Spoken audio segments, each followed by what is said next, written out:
विद्यार्थियों नमस्कार। इस वीडियो लेक्चर में हम जिस पेपर को डिस्कस कर रहे हैं वह पेपर दिनांक 8 अप्रैल 2024 को विक्रम विश्वविद्यालय उज्जैन के अंतर्गत आने वाले कॉलेजों में हुआ है।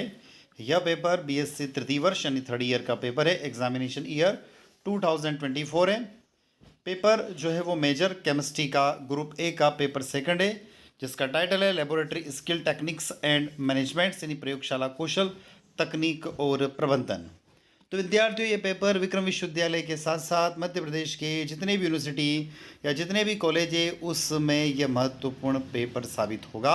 यदि आप लोगों ने केमिस्ट्री को मेजर सब्जेक्ट के रूप में चुना है और तृतीय वर्ष में केमिस्ट्री मेजर का ग्रुप ए का पेपर सेकंड है तो उसके बारे में हम आगे डिस्कस करते हैं। तो विद्यार्थियों, पेपर 70 मार्क्स का है। आपको पास होने के लिए 25 मार्क्स की रिक्वायरमेंट है। क्वेश्चन देखते हैं। वस्तुनिष्ठ टाइप क्वेश्चन है यानी ऑब्जेक्टिव टाइप क्वेश्चन है। यहाँ पर प्रत्येक प्रश्न 2 अंक का होगा। देखते हैं क्या क्या है question. Choose the correct answer, सही उत्तर का चयन करें। पहला प्रश्न दिया हुआ विज्ञान प्रयोगशाला के संगठन का मुख्य घटक है, यानी science is the main component of their organization of laboratory. तो तैयार कक्ष, स्टोर की व्यवस्था और सुरक्षा प्रावधान। तो करेक्ट आंसर हो जाएगा ऑल ऑफ दिस, सभी उत्तर सही हो जाएगा। आगे चलते हैं। प्रश्न क्रमांक 2 आपको स्क्रीन पर दिखाई दे रहा है। प्रश्न क्रमांक 2 जो है वो ये है कि रसायनों के बारे में सभी सूचनाएं देने वाला प्रपत्र क्या कहलाता है। तो उसको GSH कहते हैं। The form that gives all the information about, तो उसको GSH कहा जाता है। याद रखिएगा, उसका फुल फॉर्म भी आपको स्क्रीन पर दिखाई दे रहा है। प्रश्न क्रमांक 3, लचीली ट्यूब को सील करने के लिए प्रयुक्त युक्ति को क्या कहते हैं। The device used to the seal the flexible tube, उसको कहा जाता है यहाँ पर क्लैंप कहते हैं। क्या कहते हैं विद्यार्थियों से? क्लैंप कहा जाता है। बी ऑप्शन करेक्ट हो जाएगा। प्रश्न क्रमांक 4 दिया हुआ है, ताप पर निर्भर नहीं करती है। Does not depend on temperature, तो ताप पर कौन निर्भर नहीं करता है?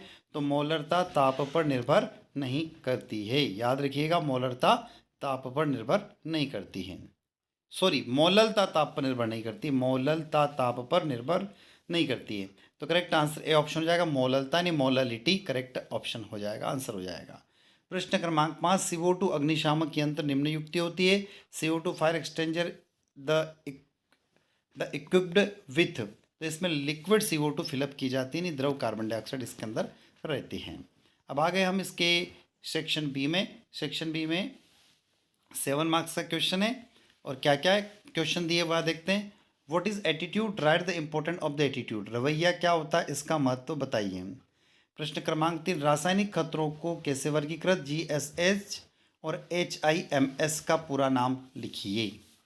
आगे चलते, अगला प्रश्न दिया हुआ है, टिप्पणी लिखो यानी कि राइट कमेंट ऑन ब्यूरेट मापन, ब्यूरेट मेजरमेंट, पिपेट मापन, पिपेट मेजरमेंट्स, वॉल्यूमेट्रिक फ्लास्क यानी आयतनात्मक फ्लास्क। प्रश्न क्रमांक 5 दिया हुआ है, विलेयता को परिभाषित करते हुए इसको प्रभावित करने वाले कारकों को लिखिए। 2 कारक लिखना है। Define solubility and right the factor affecting it. प्रश्न क्रमांक 6, तुलनात्मक चार्ट का उपयोग, क्या उपयोग है। What is use the comparatively chart. आगे चलते हैं। नेक्स्ट क्वेश्चन दिया हुआ है, क्वेश्चन नंबर 7, प्रयोगशाला का दिन प्रतिदिन प्रबंधन पर एक निबंध लिखो। Write an essay on the day to day management of laboratory. Next question है क्वेश्चन नंबर 8, स्थानीय चोटों के लिए प्राथमिक उपचार प्रक्रियाओं को समझाइए। Explain the first aid procedure for local injury. प्रश्न क्रमांक 9, निम्न पर टिप्पणी लिखिए। पीएच मीटर, सेल और ग्लास इलेक्ट्रोड, यानी write comment on pH meter, cell and glass electrode. Question number 10 दिया हुआ है, जल के प्रकार एवं उनके लक्षणों को विस्तार से समझाइए। Explain in detail the type of water and there characteristics. प्रश्न क्रमांक 11, खतरनाक रसायनों के वर्गीकरण और प्रबंधन पर निबंध लिखिए। Right an essay on classification management of hazards chemical. तो विद्यार्थियों, ये पेपर जो है यह केमिस्ट्री मेजर ग्रुप ए का पेपर सेकंड हम लोगों ने यहाँ पर देखा। आई होप ये वीडियो लेक्चर आप लोगों को अच्छा लगा होगा। अच्छा लगता है तो वीडियो को लाइक करिएगा, अपने दोस्तों तक इस वीडियो को शेयर कीजिएगा। और चैनल को अभी तक सब्सक्राइब नहीं किया तो चैनल को सब्सक्राइब करना ना भूलें। इसी के साथ हम आपसे विदा लेते हैं। जय हिंद, जय भारत।